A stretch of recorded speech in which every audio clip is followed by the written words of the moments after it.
안녕하세요. 반갑습니다. 여러분들의 밤을 함께하는 밤친구 채널입니다. 오늘도 좋은 하루 보내셨길 바랍니다. 이제 겨울이 끝나는 느낌이 들기도 하고 여러 가지 해보고 싶다는 생각이 들기 시작했습니다.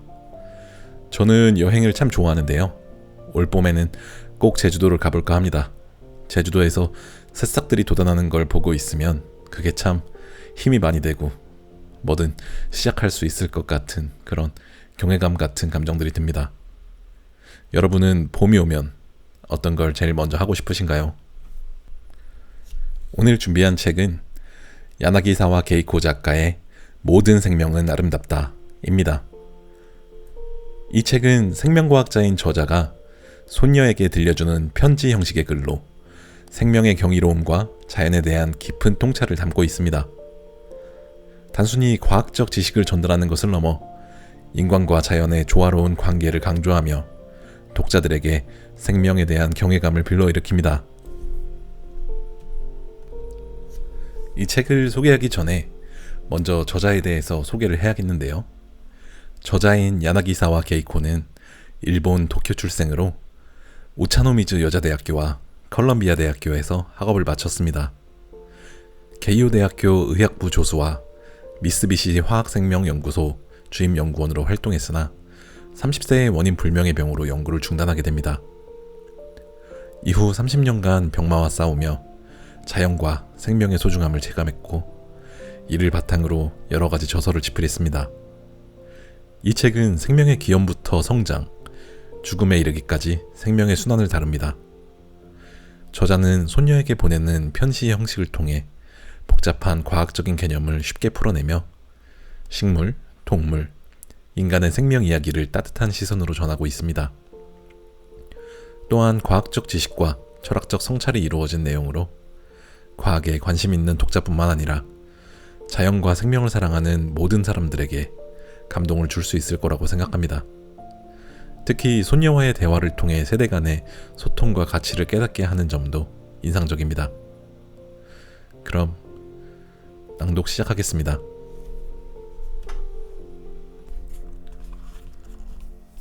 모든 생명은 아름답다. 너도 그래. 리나에게. 일기예보에서 소나기가 내릴지도 모른다기에 걱정했는데 비 맞지 않고 집에 잘 갔니? 학교에선 재미없는 일 없었니? 있었으면 다음에 할머니 만날 때까지 기억해 두었다가 잊지 말고 꼭 알려줬으면 좋겠다. 할머니는 우리 리나가 해주는 이야기를 듣는 게 제일 좋아.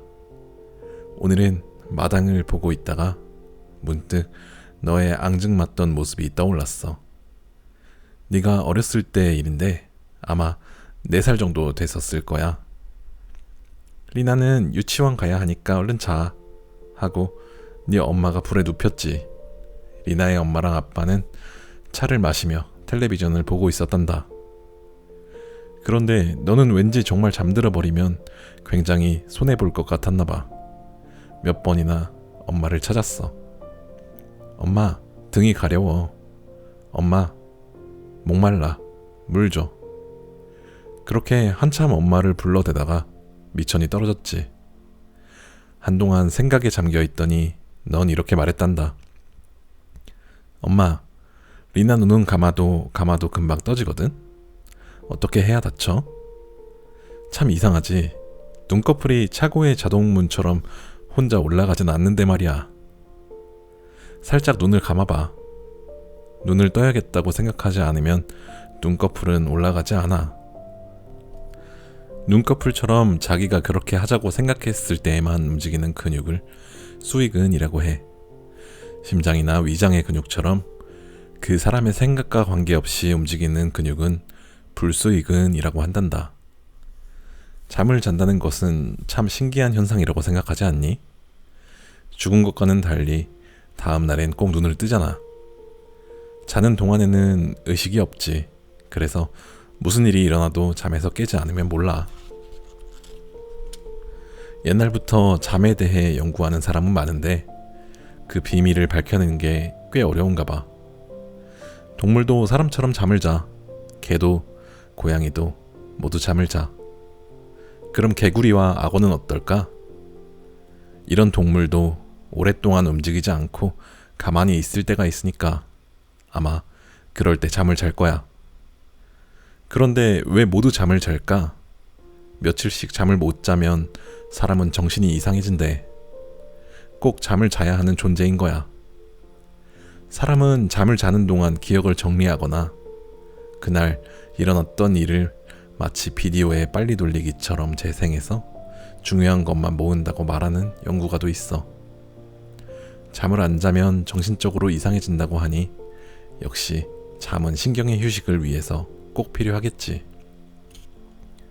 잠을 잘 때 꾸는 꿈은 무엇일까? 잠에 대해 알면 꿈에 대해서도 알 수 있을 거야. 꿈을 떠올려 병을 치료하는 방법이 있는데 꿈이란 무엇인지 모르니까 왠지 믿업지 않아. 하지만 환자의 병이 나을 수만 있다면 논리나 이론은 문제가 되지 않겠지. 꿈에 관한 재밌는 이야기가 있어. 렘 수면을 발견한 미국인 유진 에서린스키는 대학에 들어갔어도 치과 의사가 되는 학교에 들어갔어도 수업에 따라가질 못했고 군대에 입대해서도 제대로 생활하지 못했어. 늘 빈둥거리면서 지냈지.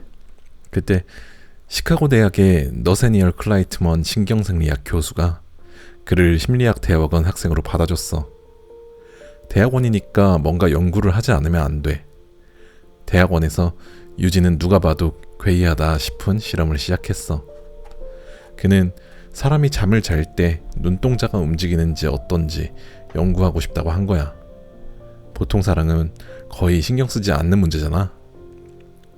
유진은 8살 된 아들 아몬드가 잠을 잘 때 아몬드의 머리와 눈 주위에 전극을 붙여서 눈동자의 움직임을 하룻밤 동안 관찰하고 기록했어. 그 결과 잠을 자는 동안 눈동자가 이리저리 움직일 때가 여러 번 있었다는 것을 알아냈지. 그러고는 눈동자가 움직일 때 수면을 렘수면이라고 부르기로 했어. 렘수면의 발견은 대단한 업적이었지. 그는 연구를 계속해서 사람이 꿈을 꾸는 것은 렘수면일 때뿐이라는 사실도 알아냈어. 깊은 잠에 빠져 눈동자가 움직이지 않을 때는 논 렘수면이라고 해. 우리가 잠을 잘 때에는 렘수면과 논 렘수면이 번갈아 반복돼.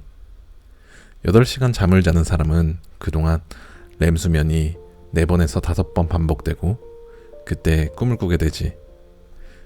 또 렘수면 때는 팔다리에 힘이 빠지고 몸이 축 늘어난다는 것도 알았어. 만일 팔다리에 힘이 들어가 있다면 꿈꾸는 사람이 꿈속에서 뛰기 시작했거나 다른 사람을 때리는 건지도 몰라. 사람들이 모두 꿈을 꿀 때 움직인다면 참 난처한 일이 벌어질 거야. 수면과 꿈에 대해서는 지금도 연구가 이루어지고 있으니까 언젠가는 그 비밀이 밝혀지겠지. 그런데 리나가 커서 연구자가 된다고 해도 다 밝혀지지 않을 수도 있어. 어때? 그래도 리나가 한번 해보고 싶지 않아? 오늘 편지는 여기까지 써야겠다.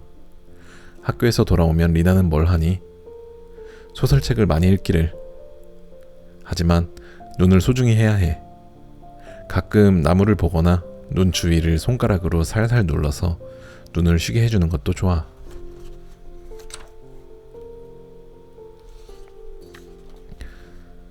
벌레의 기분을 느껴봐.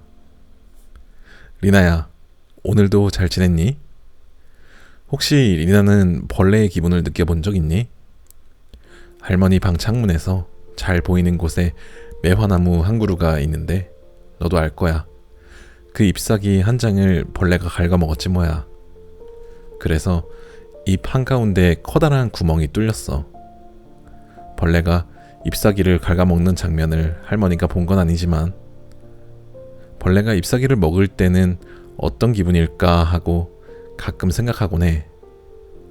가령 벌레가 잎사귀를 한창 갉아먹고 있는데 그 구멍 너머로 할머니 방이 보이면 어떨까? 벌레가 구멍을 통해 할머니를 봤을까? 아니면 잎사귀를 먹는데 정신이 팔려서 아무것도 못 봤을까? 리나는 벌레나 동물의 기분에 대해 생각해 본 적이 있니? 다카무라 고타로가 쓴 시 중에 한 편을 소개할게. 너덜너덜한 타조. 뭐가 재미있어서 타조를 기르나. 동물원의 4평 반 진창 안에서는 다리가 너무 길지 않은가. 목이 너무 길지 않은가. 눈 오는 나라에서 이대로는 날개가 너무 너덜너덜하지 않은가. 배가 고프니까 건빵은 먹지만 타조의 눈은 먼 곳만 바라보고 있지 않나. 너무 슬프게 불타고 있지 않은가. 유리색 바람이 당장이라도 불어오기를 기다리고 있지 않은가. 저 작고 소박한 머리가 무한대의 꿈속으로 소용돌이 치고 있지 않나. 이것은 이미 타조가 아니지 않은가. 인간이여, 이제 그만 좀 두라. 이런 짓은. 고타로는 타조의 기본을 잘 이해하고 있는 것 같아. 인간이든 동물이든 상대의 기분을 생각하는 것은 매우 중요해. 만일 자신이 그 사람 혹은 동물이었다면 어떨지 생각하는 거야. 고타로는 1883년에 태어난 조각가이자 시인이야. 아내의 정신이 이상해졌어도 변함없이 사랑해서 멋진 시를 많이 남겼지. 그 시들을 시집으로도 출간했어. 고타로의 시를 읽으면 사랑이란 무엇인지 어렴풋이나마 알 수 있을 거야. 그는 무척 다정한 사람이었어. 리나도 커서 그렇게 다정한 사람을 만나면 좋겠다. 다음에 또 쓸게. 잘 지내라. 얼마나 많은 생명이 달의 영향을 받는지 알면 깜짝 놀랄 거야. 리나에게. 오늘은 6월 1일. 학생들 교복도 이젠 하복으로 바뀌었겠지. 하지만 장마철에는 쌀쌀한 날도 있으니까 감기 걸리지 않게 조심하자. 우리가 지금 쓰고 있는 달력은 태양을 중심으로 한 것이라서 태양력이라고 해. 지구는 태양의 행성으로 태양 주위를 돌아 또 하나 우리와 감개 깊은 천체가 있어. 맞아, 달이야. 달은 지구의 위성으로 지구 주위를 돌지. 우리는 태양과 달 양쪽의 영향을 받으며 살고 있는데 바닷속에는 달의 영향을 크게 받는 생물들이 있어. 그건 밀물과 썰물의 달의 영향으로 일어나는 것과 깊은 관계가 있지. 밀물과 썰물은 지구의 회전 그리고 태양과 달의 인력으로 일어나는데 보통 하루에 2번씩 일어나. 또 한 달에 걸쳐서 보면 보름달과 삭때, 밀물과 썰물의 높이 차이가 가장 커서 물이 많이 차고 그 사이에 반달일 때 밀물과 썰물의 높이 차이가 가장 작아서 물의 수위가 낮아져. 그러니까 바닷가의 조개는 썰물대에 쓸려 나가지 않도록 바위에 단단히 달라붙어 있어야 한단다. 몸이 물 밖으로 드러났을 때에는 몸이 마르지 않게 할 만한 특별한 대책이 필요해. 바위에 붙어있는 거북손과 조물애기 따개비는 바닷물이 차면 물속에 있는 플랑크톤을 먹고 살아. 바닷물이 빠져서 몸이 물 밖으로 드러나면 몸이 마르지 않게 껍데기를 닫아버리지. 개 중에는 밀물대 모래 속에 숨어 있다가 물이 빠지면 모래 밖으로 나와 먹이를 찾는 종류도 있어. 갈색꽃 해변 말미잘은 바위 틈에 단단히 붙어 있거든.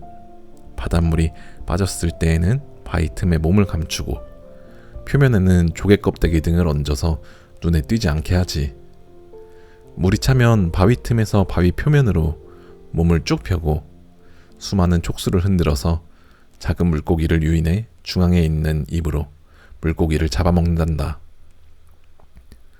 먹는 것뿐만 아니라 번식도 밀물과 썰물, 달의 차고 이지러짐과 깊은 관계가 있어. 많은 생물은 수컷의 정자와 암컷의 알이 하나가 돼서 자손을 늘려가. 이것을 우리는 수정이라고 해. 우리 인간도 마찬가지야. 군부는 여름철 살이 떼면 새벽녘의 바닷물이 가장 높이 차오르기 직전 30분 이내에 알과 정자를 일제히 물속에 방출해. 방출된 알과 정자는 물속에서 수정되어 유생이 되지. 유생은 알과 정자가 수정해서 생기는 배에서 성장하는 동안 성체와는 전혀 다른 형태를 하고 행동하는 것을 말해. 솔라방의 유층은 송충이지. 이런 동물 가운데 시간을 가장 잘 지키는 것이 일본 깃겟 고사리야. 1년에 한 번 10월 초순에서 중순, 상현이나 하연달이 드는 날 오후 2시 30분에서 4시 사이에 알과 정자를 일제히 방출해. 알을 갖고 있는 암컷과 정자를 갖고 있는 수컷은 각각 다른 개체라서 동시에 방출되지 않으면 제대로 수정이 이루어지지 않거든. 일본 기계꼬사리는 시계가 없는데 어떻게 그렇게 할 수 있을까? 오스트레일리아의 그레이트 베리어 리프는 140종이 넘는 산호가 10월에서 11월에 사기 뜨는 날로부터 5에서 7일째 되는 밤에 일제히 알과 정자를 방출해.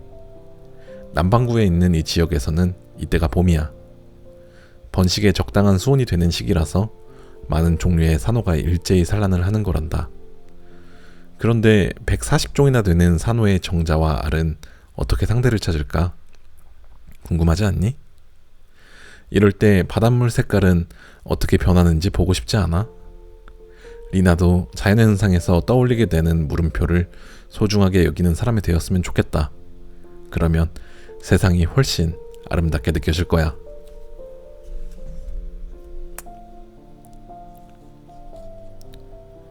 우리는 어떻게 바다에서 땅으로 올라왔지?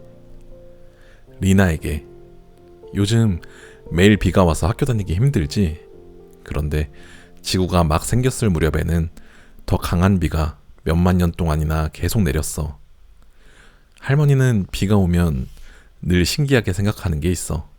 인간의 몸은 완벽한 방수 상태라는 사실이야. 우리 몸은 어디로 비가 스며들거나 비에 젖어도 녹아버리지 않잖아. 우리가 바다에서 생겨난 생물의 자손이라서 물에 강한 걸까? 오늘은 생물이 바다에서 땅으로 올라왔을 때 이야기를 할게. 광합성을 하는 생물이 점점 늘어나서 지구에는 산소가 증가했어.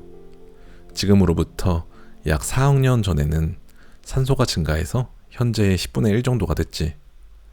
양으로 따지면 지금보다 훨씬 적지만 그래도 오존이 자외선을 차단했어. 자외선이 너무 강할 때에는 생물이 물속이나 땅속에서만 살 수 있었는데 자외선이 점차 약해지자 차츰 땅 위로 나올 수 있게 되었지. 먼저 물가의 땅에 식물이 자라기 시작했어. 자외선이 약해졌다고는 해도 생물이 살기에는 아직 강했기 때문에 식물은 중요한 부분을 땅속에 묻어두었지. 뿌리가 땅속에 있으니까 지상에 드러나는 부분이 자외선의 피해를 보아도 뿌리에서 새로운 싹이 나오는 전략을 취한 식물들이 살아남았어. 지금 식물들도 뿌리를 갖고 있지. 지금으로부터 약 4억 년 전에서 2억 5천만 년 전 사이의 지구는 온통 초록숲으로 덮여 있었어. 처음에는 이끼나 양치류 같은 하등한 식물이 물가에서 자랐고 곧이어 소철, 은행나무, 소나무, 삼나무 등이 생겨났지. 이런 식물들이 산소를 만들어낸 덕분에 지구의 산소는 점점 증가했단다. 꽃이 피는 식물이 진화한 것은 지금으로부터 약 1억 년 전이야. 벌 같은 곤충이 땅에 살면서 꽃가루를 운반해 수분할 수 있게 되기 전까지는 꽃이 피는 식물은 번식을 할 수가 없었어. 곤충이 늘면서 비로소 꽃이 있는 식물도 땅에서 번식을 할 수가 있게 된 거야. 그럼 동물은 어떨까? 척추가 없는 동물. 가령 새우나 개는 바닷속에 있는데 지금으로부터 약 3억 5천만 년 전에 처음으로 척추가 있는 동물이 땅 위로 올라왔어. 그 조상은 물고기였대. 물고기가 어떻게 해서 개구리가 되었을까? 그건 아주 어려운 이야기라서 다음에 자세히 말해줄게. 기대해도 좋아? 지금으로부터 약 3억 년 전에는 개구리의 일종과 악어의 일종도 살았어. 그 무렵의 파충류는 바다의 괴물이라고도 했고 노토사우루스와 이크티오사우루스 등이 있었지. 파충류인 공룡이 출현한 것은 약 2억 5천만 년 전의 일이야. 이윽고 파충류 가운데 턱뼈와 이빨 모양이 현재의 파충류에 가깝고 코와 입이 나뉘어 있는 것이 나타났어. 이것을 포유류형 파충류라고 하는데 이 중에서 대략 2억 5천만 년 전 최초의 포유류가 나타났단다. 포유류는 새끼를 낳아 젖을 먹여서 키우는 동물을 말해. 캥거루와 두더지쥐 그리고 인간도 포유류지. 최초의 조류가 나타난 것은 지금으로부터 약 1억 4천만 년 전이야. 새는 공룡으로부터 생겨났단다. 오랫동안 시조새가 새의 조상인 줄 알았는데 그건 틀린 생각이었다는 것이 최근에 밝혀졌지.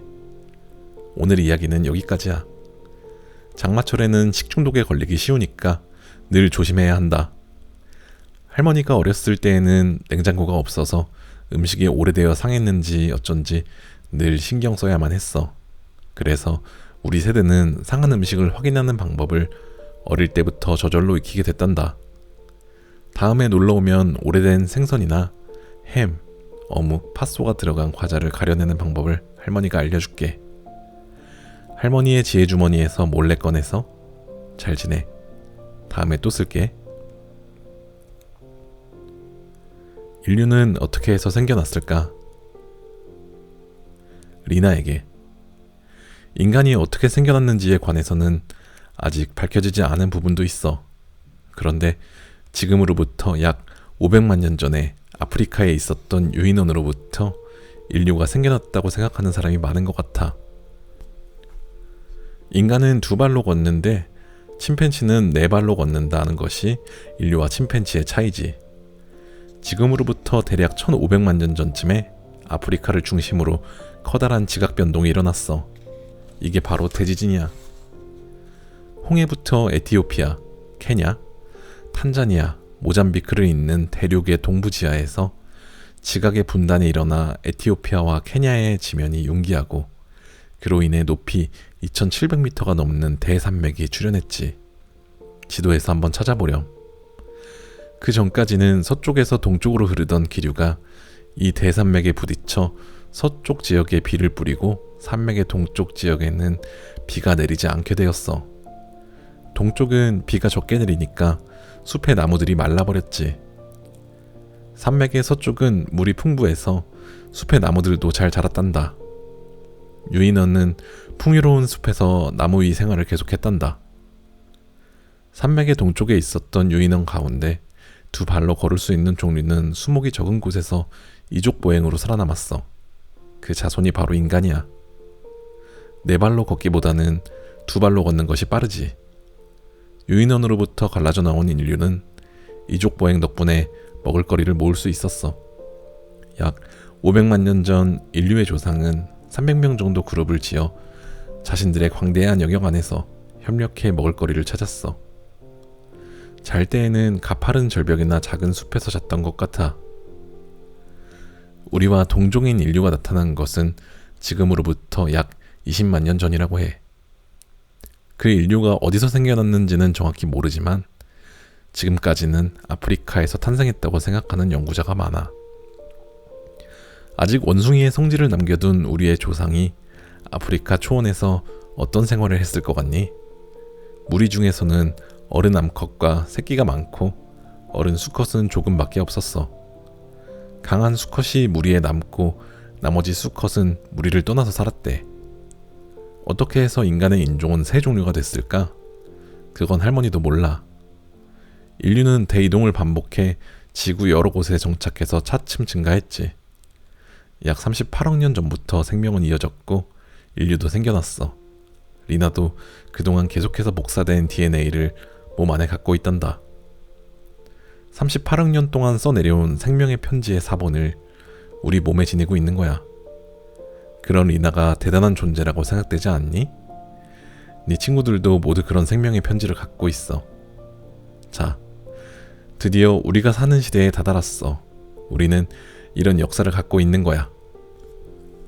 우리를 만들고 있는 세포와 먹을거리, 그 외 모든 것도 지구에 있는 것은 전부 다른 별이 부서질 때 지구에 떨어진 원자로 이루어졌어.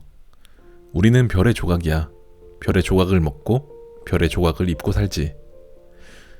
마지막으로 생명에 대한 역사의 길이를 1년으로 비유하면 어떻게 되는지 말해줄게. 생물은 약 38억 년에서 40억 년 전에 출현했다고 하는데, 일단 38억 년 전에 출현했다고 하고 38억 년을 1년이라고 생각해보자. 최초의 생명이 생겨났을 때를 1월 1일이라고 하면 최초의 포유류가 나타난 것은 12월 중순경이야. 그 무렵에는 공룡이 살고 있었고, 포유류는 아직 작은 야행성 동물로 공룡의 눈을 피해서 살았어. 그런데 약 6,500만 년 전에 갑자기 공룡이 멸종됐어. 이유는 확실하지 않지만 지구의 커다란 소행성이 충돌했기 때문이라는 가설이 유력해. 이걸 1년 길이로 말하면 12월 25일경이야. 공룡이 사라지자 포유류는 놀라운 진화를 이루었단다. 인류의 탄생을 약 500만 년 전이라고 하면 12월 31일 오후 6시경이지. 인류는 약 1만 년 전부터 농경과 문자의 발명으로 문명을 갖게 되었는데, 1년의 기간으로 따져보면 12월 31일 오후 11시 59분. 현대과학이 발달하기 시작한 것이 약 300년 전이라고 하면 오후 11시 59분 58초, 불과 2초 전의 일이야. 불과 2초의 지식으로 약 38억 년 전의 역사를 전부 알았다고 생각하면 안 되겠지? 우리는 아직 아무것도 몰라. 우주가 생겼을 때의 역사와 비교하면 인류의 역사는 더 짧아질 거야. 사람은 오만해졌을 때 실수를 범하게 된단다. 그러니 우린 항상 겸허하고 진중해야 해. 후손을 남기기 위해 필사적인 생물들의 노력에 대하여. 리나에게 매일 뭐하며 지내니? 여름방학은 즐겁고 신나지만 금방 끝나. 그래서 개학이 가까워졌을 때는 허둥지둥하게 되잖아. 큰일이네. 아직 숙제를 다 못했어. 이렇게 되지 않도록 처음부터 계획을 잘 세워서 생활해야 해. 그런 거 다 아는데 할머니는 정말 잔소리꾼이야 라고 생각하고 있니? 하하. 오늘은 생물이 어떻게 자손을 늘리는지 이야기해줄게. 리나는 꿀벌의 혼인비행을 알고 있니? 할머니는 얼마 전까지 몰랐단다. 곤충을 좋아하는 남자아이라면 그런 얘기는 벌써 알고 있을 거야. 할머니가 생물학자라고 해서 생물에 대해 뭐든지 알 거라고 생각하지는 마. 호랑나비, 배추흰나비, 나방 같은 건 나도 딱 질색이야. 나비가 싫은 게 아니라 그 애벌레가 싫거든. 대부분의 생물은 수컷과 암컷이 있어. 수컷과 암컷의 생식세포가 결합하면 새로운 개체가 태어나지. 이런 생식 방식을 유성생식이라고 해. 하등한 동식물의 경우에는 무성생식을 하는 곁도 있어. 수정을 하지 않고 증식하는 방법을 써. 가령 딸기가 땅 위를 기면서 자라는 기는 줄기로 늘어나는 것은 무성생식이야. 꿀벌은 여왕벌과 암컷 일벌, 수펄이 있어. 여왕벌이 성충이 되면 딱 한 번 혼인비행을 하게 돼. 여왕벌은 혼인비행을 하는 동안 약 500만 개 정도의 정자를 받는데, 정자를 암컷의 몸에 사정한 수컷은 직사하고 만단다. 반면에 여왕벌은 그 정자를 전부 사용할 때까지 살아. 정자는 여왕벌의 저종낭에서 몇 년이나 살고, 그 사이에 여왕벌은 거의 노화하지 않는데 정자를 전부 사용해서 더 이상 수정란을 낳을 수 없게 되면 수포에 의해서 제거돼. 사마귀의 짝짓기도 아주 놀라워. 짝짓기란 수컷이 암컷의 몸 안에 정자를 주입하는 것을 말해. 암사마귀는 논이나 공터에 키 큰 잡초가 자라는 곳에 한 마리씩 흩어져 있어. 수컷은 그런 암컷을 찾아 헤매고 다니지. 사마귀는 서로 잡아먹기 때문에 수컷은 암컷에게 발견되어 먹히지 않도록 조심해서 암컷 뒤쪽으로 다가간단다. 암컷으로부터 30cm 정도의 거리가 되면 수컷은 갑자기 날아서 암컷 등에 올라타. 짝짓기가 끝나면 수컷은 죽음을 피하기 위해 재빨리 암컷에게서 떨어지지. 그런데 가끔 암컷이 뒤를 돌아보고 짝짓기 중인 수컷을 먹어 치우는 경우가 있어. 수컷이 머리와 가슴까지 먹히는 와중에도 짝짓기는 그대로 계속된단다. 무시무시하지? 세균처럼 성과는 관계없는 무성생식을 하는 편이 훨씬 간단할 텐데 대부분의 생물은 유성생식을 해. 유성생식은 무성생식에 비해 훨씬 복잡하고 어렵지만 암수결합에 의해 다양한 유전자 구성을 갖는 다양한 자손들을 만들 수 있어서 다양한 환경에서 살아남을 수 있다는 장점이 있거든. 인간의 경우는 짝짓기라고 하지 않고 성교라고 해. 인간의 수컷은 수컷의 본능에 따르는 다른 종의 짝짓기와는 다르다고 생각하고 싶어. 약 38억 년 넘게 복사된 DNA가 여기서 처음 만나 새로운 유전 정보를 가진 아기가 태어나는 거야. 이렇게 신비로운 행위는 또 없을 거야. 인간의 경우는 애정이 뒷받침된 신비롭고 엄숙한 행위지. 여름방학 동안은 리나도 엄마를 도우며 많은 것을 배웠으면 좋겠다. 자신있게 할 수 있는 요리가 생기면 할머니를 꼭 불러. 할머니가 꼭 갈게. 건강히 잘 지내라.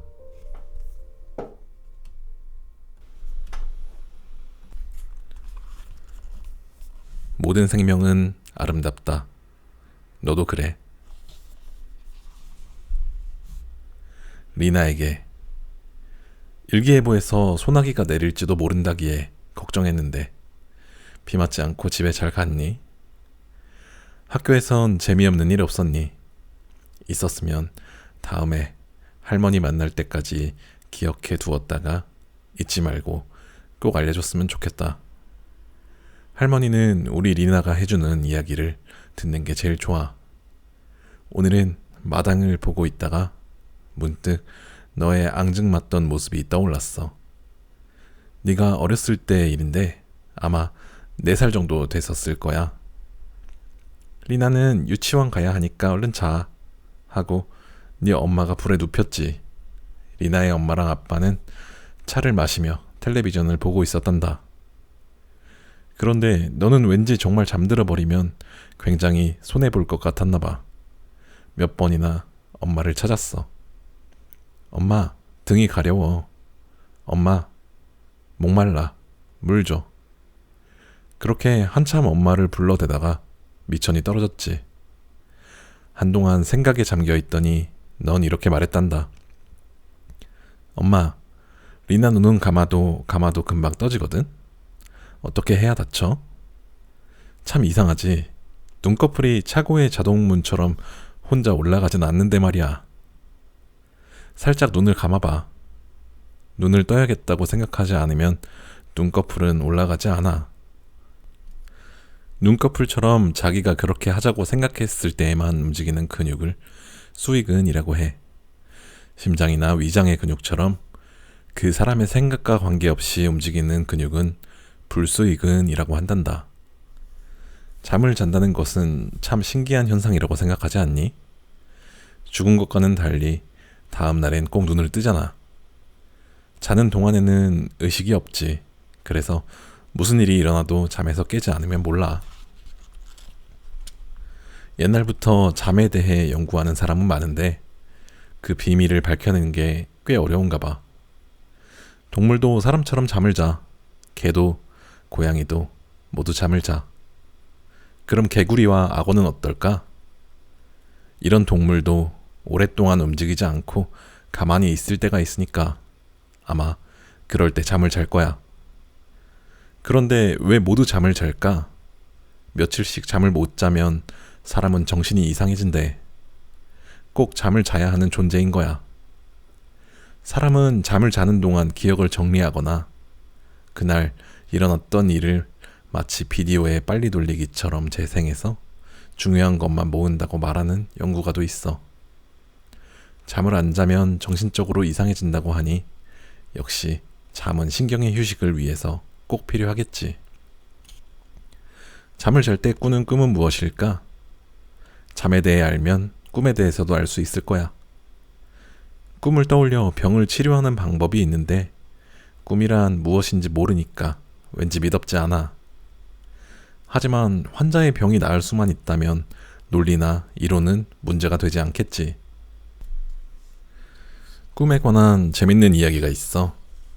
렘 수면을 발견한 미국인 유진 에서린스키는 대학에 들어갔어도 치과 의사가 되는 학교에 들어갔어도 수업에 따라가질 못했고 군대에 입대해서도 제대로 생활하지 못했어. 늘 빈둥거리면서 지냈지. 그때 시카고 대학의 너세니얼 클라이트먼 신경생리학 교수가 그를 심리학 대학원 학생으로 받아줬어. 대학원이니까 뭔가 연구를 하지 않으면 안 돼. 대학원에서 유진은 누가 봐도 괴이하다 싶은 실험을 시작했어. 그는 사람이 잠을 잘 때 눈동자가 움직이는지 어떤지 연구하고 싶다고 한 거야. 보통 사람은 거의 신경 쓰지 않는 문제잖아. 유진은 8살 된 아들 아몬드가 잠을 잘 때 아몬드의 머리와 눈 주위에 전극을 붙여서 눈동자의 움직임을 하룻밤 동안 관찰하고 기록했어. 그 결과 잠을 자는 동안 눈동자가 이리저리 움직일 때가 여러 번 있었다는 것을 알아냈지. 그러고는 눈동자가 움직일 때 수면을 렘 수면이라고 부르기로 했어. 렘 수면의 발견은 대단한 업적이었지. 그는 연구를 계속해서 사람이 꿈을 꾸는 것은 렘 수면일 때뿐이라는 사실도 알아냈어. 깊은 잠에 빠져 눈동자가 움직이지 않을 때는 노은 렘 수면이라고 해. 우리가 잠을 잘 때에는 렘 수면과 논 렘 수면이 번갈아 반복돼. 8시간 잠을 자는 사람은 그동안 렘 수면이 4번에서 5번 반복되고 그때 꿈을 꾸게 되지. 또 렘 수면 때는 팔다리에 힘이 빠지고 몸이 축 늘어난다는 것도 알았어. 만일 팔다리에 힘이 들어가 있다면 꿈꾸는 사람이 꿈속에서 뛰기 시작했거나 다른 사람을 때리는 건지도 몰라. 사람들이 모두 꿈을 꿀 때 움직인다면 참 난처한 일이 벌어질 거야. 수면과 꿈에 대해서는 지금도 연구가 이루어지고 있으니까 언젠가는 그 비밀이 밝혀지겠지. 그런데 리나가 커서 연구자가 된다고 해도 다 밝혀지지 않을 수도 있어. 어때? 그래도 리나가 한번 해보고 싶지 않아? 오늘 편지는 여기까지 써야겠다. 학교에서 돌아오면 리나는 뭘 하니? 소설책을 많이 읽기를. 하지만 눈을 소중히 해야 해. 가끔 나무를 보거나 눈 주위를 손가락으로 살살 눌러서 눈을 쉬게 해주는 것도 좋아.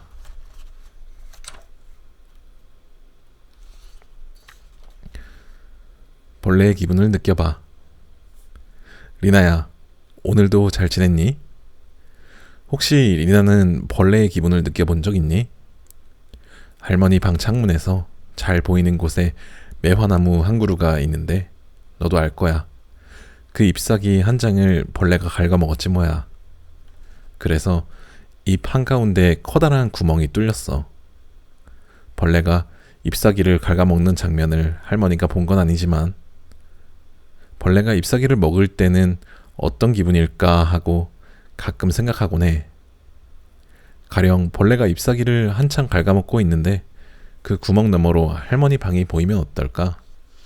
벌레가 구멍을 통해 할머니를 봤을까? 아니면 잎사귀를 먹는데 정신이 팔려서 아무것도 못 봤을까? 리나는 벌레나 동물의 기분에 대해 생각해 본 적이 있니? 다카무라 고타로가 쓴 시 중에 한 편을 소개할게. 너덜너덜한 타조. 뭐가 재미있어서 타조를 기르나? 동물원의 4평 반 진창 안에서는 다리가 너무 길지 않은가? 목이 너무 길지 않은가? 눈 오는 나라에서 이대로는 날개가 너무 너덜너덜하지 않은가? 배가 고프니까 건빵은 먹지만 타조의 눈은 먼 곳만 바라보고 있지 않나? 너무 슬프게 불타고 있지 않은가? 유리색 바람이 당장이라도 불어오기를 기다리고 있지 않은가? 저 작고 소박한 머리가 무한대의 꿈속으로 소용돌이 치고 있지 않나? 이것은 이미 타조가 아니지 않은가? 인간이여, 이제 그만 좀 두라. 이런 짓은. 고타로는 타조의 기본을 잘 이해하고 있는 것 같아. 인간이든 동물이든 상대의 기분을 생각하는 것은 매우 중요해. 만일 자신이 그 사람 혹은 동물이었다면 어떨지 생각하는 거야. 고타로는 1883년에 태어난 조각가이자 시인이야.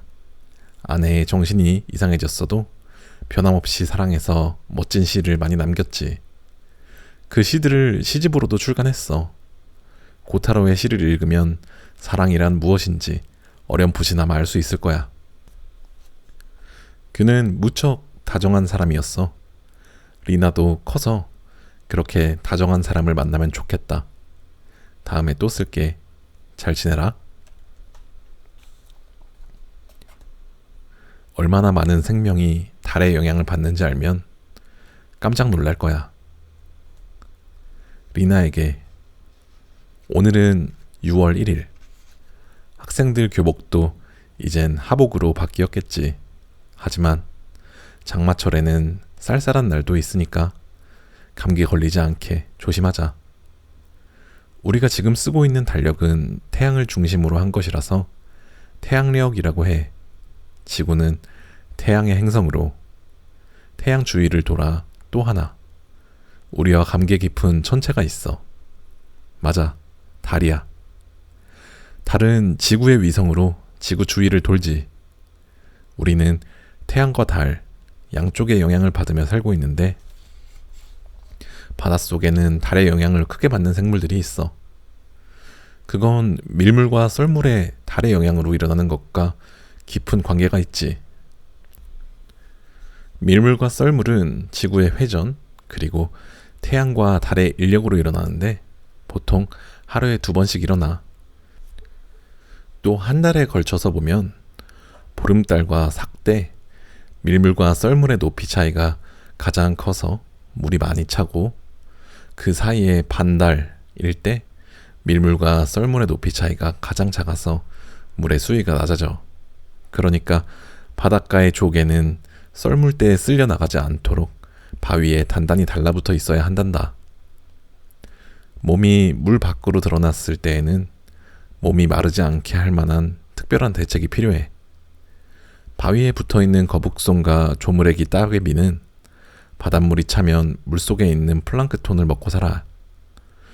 바닷물이 빠져서 몸이 물 밖으로 드러나면 몸이 마르지 않게 껍데기를 닫아버리지. 개 중에는 밀물대 모래 속에 숨어 있다가 물이 빠지면 모래 밖으로 나와 먹이를 찾는 종류도 있어. 갈색꽃 해변 말미잘은 바위 틈에 단단히 붙어 있거든.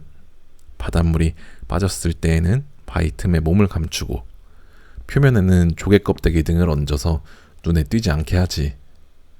물이 차면 바위 틈에서 바위 표면으로 몸을 쭉 펴고 수많은 촉수를 흔들어서 작은 물고기를 유인해 중앙에 있는 입으로 물고기를 잡아먹는단다. 먹는 것뿐만 아니라 번식도 밀물과 썰물, 달의 차고 이지러짐과 깊은 관계가 있어. 많은 생물은 수컷의 정자와 암컷의 알이 하나가 돼서 자손을 늘려가. 이것을 우리는 수정이라고 해. 우리 인간도 마찬가지야. 군부는 여름철 살이 떼면 새벽녘의 바닷물이 가장 높이 차오르기 직전 30분 이내에 알과 정자를 일제히 물속에 방출해. 방출된 알과 정자는 물속에서 수정되어 유생이 되지. 유생은 알과 정자가 수정해서 생기는 배에서 성장하는 동안 성체와는 전혀 다른 형태를 하고 행동하는 것을 말해. 솔라방의 유층은 송충이지. 이런 동물 가운데 시간을 가장 잘 지키는 것이 일본 깃갯고사리야. 1년에 한 번 10월 초순에서 중순, 상현이나 하연달이 드는 날 오후 2시 30분에서 4시 사이에 알과 정자를 일제히 방출해. 알을 갖고 있는 암컷과 정자를 갖고 있는 수컷은 각각 다른 개체라서 동시에 방출되지 않으면 제대로 수정이 이루어지지 않거든. 일본 기계꼬사리는 시계가 없는데 어떻게 그렇게 할 수 있을까? 오스트레일리아의 그레이트 베리어 리프는 140종이 넘는 산호가 10월에서 11월에 sak이 뜨는 날로부터 5에서 7일째 되는 밤에 일제히 알과 정자를 방출해. 남반구에 있는 이 지역에서는 이때가 봄이야. 번식에 적당한 수온이 되는 시기라서 많은 종류의 산호가 일제히 산란을 하는 거란다. 그런데 140종이나 되는 산호의 정자와 알은 어떻게 상대를 찾을까? 궁금하지 않니? 이럴 때 바닷물 색깔은 어떻게 변하는지 보고 싶지 않아? 리나도 자연의 현상에서 떠올리게 되는 물음표를 소중하게 여기는 사람이 되었으면 좋겠다. 그러면 세상이 훨씬 아름답게 느껴질 거야.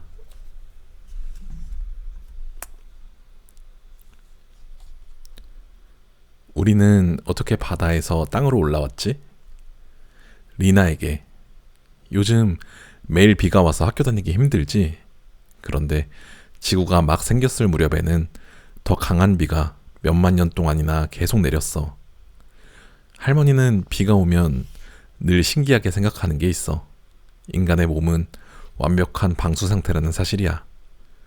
우리 몸은 어디로 비가 스며들거나 비에 젖어도 녹아버리지 않잖아. 우리가 바다에서 생겨난 생물의 자손이라서 물에 강한 걸까? 오늘은 생물이 바다에서 땅으로 올라왔을 때 이야기를 할게. 광합성을 하는 생물이 점점 늘어나서 지구에는 산소가 증가했어. 지금으로부터 약 4억 년 전에는 산소가 증가해서 현재의 10분의 1 정도가 됐지. 양으로 따지면 지금보다 훨씬 적지만 그래도 오존이 자외선을 차단했어. 자외선이 너무 강할 때에는 생물이 물속이나 땅속에서만 살 수 있었는데 자외선이 점차 약해지자 차츰 땅 위로 나올 수 있게 되었지. 먼저 물가의 땅에 식물이 자라기 시작했어. 자외선이 약해졌다고는 해도 생물이 살기에는 아직 강했기 때문에 식물은 중요한 부분을 땅속에 묻어두었지. 뿌리가 땅속에 있으니까 지상에 드러나는 부분이 자외선의 피해를 보아도 뿌리에서 새로운 싹이 나오는 전략을 취한 식물들이 살아남았어. 지금 식물들도 뿌리를 갖고 있지. 지금으로부터 약 4억 년 전에서 2억 5천만 년 전 사이의 지구는 온통 초록숲으로 덮여 있었어. 처음에는 이끼나 양치류 같은 하등한 식물이 물가에서 자랐고 곧이어 소철, 은행나무, 소나무, 삼나무 등이 생겨났지. 이런 식물들이 산소를 만들어낸 덕분에 지구의 산소는 점점 증가했단다. 꽃이 피는 식물이 진화한 것은 지금으로부터 약 1억 년 전이야. 벌 같은 곤충이 땅에 살면서 꽃가루를 운반해 수분할 수 있게 되기 전까지는 꽃이 피는 식물은 번식을 할 수가 없었어. 곤충이 늘면서 비로소 꽃이 있는 식물도 땅에서 번식을 할 수가 있게 된 거야. 그럼 동물은 어떨까? 척추가 없는 동물. 가령 새우나 개는 바닷속에 있는데 지금으로부터 약 3억 5천만 년 전에 처음으로 척추가 있는 동물이 땅 위로 올라왔어. 그 조상은 물고기였대. 물고기가 어떻게 해서 개구리가 되었을까? 그건 아주 어려운 이야기라서 다음에 자세히 말해줄게. 기대해도 좋아? 지금으로부터 약 3억 년 전에는 개구리의 일종과 악어의 일종도 살았어. 그 무렵의 파충류는 바다의 괴물이라고도 했고 노토사우루스와 이크티오사우루스 등이 있었지. 파충류인 공룡이 출현한 것은 약 2억 5천만 년 전의 일이야. 이윽고 파충류 가운데 턱뼈와 이빨 모양이 현재의 파충류에 가깝고 코와 입이 나뉘어 있는 것이 나타났어. 이것을 포유류형 파충류라고 하는데 이 중에서 대략 2억 5천만 년 전 최초의 포유류가 나타났단다. 포유류는 새끼를 낳아 젖을 먹여서 키우는 동물을 말해. 캥거루와 두더지쥐 그리고 인간도 포유류지. 최초의 조류가 나타난 것은 지금으로부터 약 1억 4천만 년 전이야. 새는 공룡으로부터 생겨났단다. 오랫동안 시조새가 새의 조상인 줄 알았는데 그건 틀린 생각이었다는 것이 최근에 밝혀졌지. 오늘 이야기는 여기까지야. 장마철에는 식중독에 걸리기 쉬우니까 늘 조심해야 한다. 할머니가 어렸을 때에는 냉장고가 없어서 음식이 오래되어 상했는지 어쩐지 늘 신경 써야만 했어. 그래서 우리 세대는 상한 음식을 확인하는 방법을 어릴 때부터 저절로 익히게 됐단다. 다음에 놀러오면 오래된 생선이나 햄, 어묵, 팥소가 들어간 과자를 가려내는 방법을 할머니가 알려줄게. 할머니의 지혜주머니에서 몰래 꺼내서 잘 지내. 다음에 또 쓸게. 인류는 어떻게 해서 생겨났을까? 리나에게. 인간이 어떻게 생겨났는지에 관해서는 아직 밝혀지지 않은 부분도 있어. 그런데 지금으로부터 약 500만 년 전에 아프리카에 있었던 유인원으로부터 인류가 생겨났다고 생각하는 사람이 많은 것 같아. 인간은 두 발로 걷는데 침팬지는 네 발로 걷는다는 것이 인류와 침팬지의 차이지. 지금으로부터 대략 1500만 년 전쯤에 아프리카를 중심으로 커다란 지각 변동이 일어났어. 이게 바로 대지진이야. 홍해부터 에티오피아, 케냐, 탄자니아, 모잠비크를 잇는 대륙의 동부지하에서 지각의 분단이 일어나 에티오피아와 케냐의 지면이 융기하고 그로 인해 높이 2700m가 넘는 대산맥이 출현했지. 지도에서 한번 찾아보렴. 그 전까지는 서쪽에서 동쪽으로 흐르던 기류가 이 대산맥에 부딪혀 서쪽 지역에 비를 뿌리고 산맥의 동쪽 지역에는 비가 내리지 않게 되었어. 동쪽은 비가 적게 내리니까 숲의 나무들이 말라버렸지. 산맥의 서쪽은 물이 풍부해서 숲의 나무들도 잘 자랐단다. 유인원은 풍요로운 숲에서 나무 위 생활을 계속했단다. 산맥의 동쪽에 있었던 유인원 가운데 두 발로 걸을 수 있는 종류는 수목이 적은 곳에서 이족 보행으로 살아남았어. 그 자손이 바로 인간이야. 네 발로 걷기보다는 두 발로 걷는 것이 빠르지. 유인원으로부터 갈라져 나온 인류는 이족 보행 덕분에 먹을거리를 모을 수 있었어. 약 500만 년 전 인류의 조상은 300명 정도 그룹을 지어 자신들의 광대한 영역 안에서 협력해 먹을거리를 찾았어. 잘 때에는 가파른 절벽이나 작은 숲에서 잤던 것 같아. 우리와 동종인 인류가 나타난 것은 지금으로부터 약 20만 년 전이라고 해. 그 인류가 어디서 생겨났는지는 정확히 모르지만 지금까지는 아프리카에서 탄생했다고 생각하는 연구자가 많아. 아직 원숭이의 성질을 남겨둔 우리의 조상이 아프리카 초원에서 어떤 생활을 했을 것 같니? 무리 중에서는 어른 암컷과 새끼가 많고 어른 수컷은 조금밖에 없었어. 강한 수컷이 무리에 남고 나머지 수컷은 무리를 떠나서 살았대. 어떻게 해서 인간의 인종은 세 종류가 됐을까? 그건 할머니도 몰라. 인류는 대이동을 반복해 지구 여러 곳에 정착해서 차츰 증가했지. 약 38억 년 전부터 생명은 이어졌고 인류도 생겨났어. 리나도 그동안 계속해서 복사된 DNA를 몸 안에 갖고 있단다. 38억 년 동안 써내려온 생명의 편지의 사본을 우리 몸에 지니고 있는 거야. 그런 리나가 대단한 존재라고 생각되지 않니? 네 친구들도 모두 그런 생명의 편지를 갖고 있어. 자, 드디어 우리가 사는 시대에 다다랐어.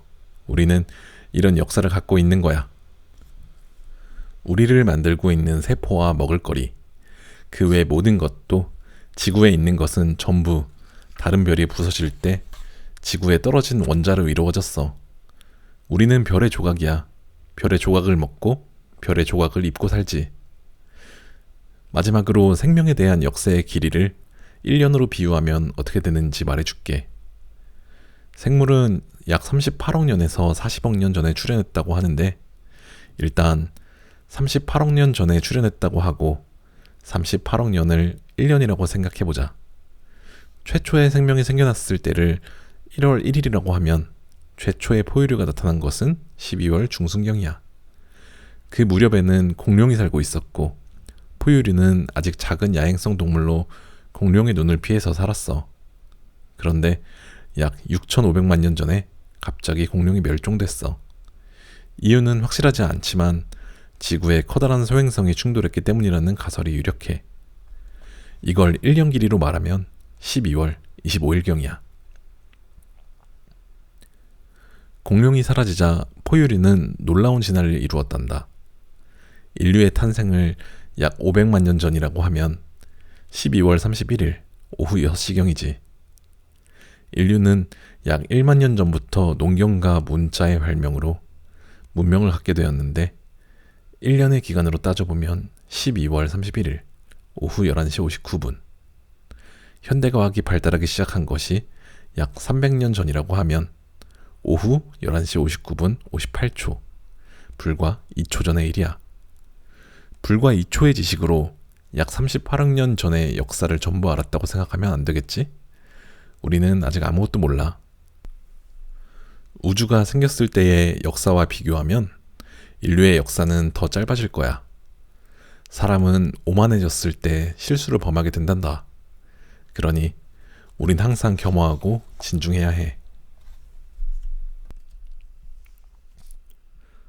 후손을 남기기 위해 필사적인 생물들의 노력에 대하여 리나에게 매일 뭐하며 지내니? 여름방학은 즐겁고 신나지만 금방 끝나. 그래서 개학이 가까워졌을 때는 허둥지둥하게 되잖아. 큰일이네. 아직 숙제를 다 못했어. 이렇게 되지 않도록 처음부터 계획을 잘 세워서 생활해야 해. 그런 거 다 아는데 할머니는 정말 잔소리꾼이야 라고 생각하고 있니? 하하. 오늘은 생물이 어떻게 자손을 늘리는지 이야기해 줄게. 리나는 꿀벌의 혼인비행을 알고 있니? 할머니는 얼마 전까지 몰랐단다. 곤충을 좋아하는 남자아이라면 그런 얘기는 벌써 알고 있을 거야. 할머니가 생물학자라고 해서 생물에 대해 뭐든지 알 거라고 생각하지는 마. 호랑나비, 배추흰나비, 나방 같은 건 나도 딱 질색이야. 나비가 싫은 게 아니라 그 애벌레가 싫거든. 대부분의 생물은 수컷과 암컷이 있어. 수컷과 암컷의 생식세포가 결합하면 새로운 개체가 태어나지. 이런 생식 방식을 유성생식이라고 해. 하등한 동식물의 경우에는 무성생식을 하는 곁도 있어. 수정을 하지 않고 증식하는 방법을 써. 가령 딸기가 땅 위를 기면서 자라는 기는 줄기로 늘어나는 것은 무성생식이야. 꿀벌은 여왕벌과 암컷 일벌, 수펄이 있어.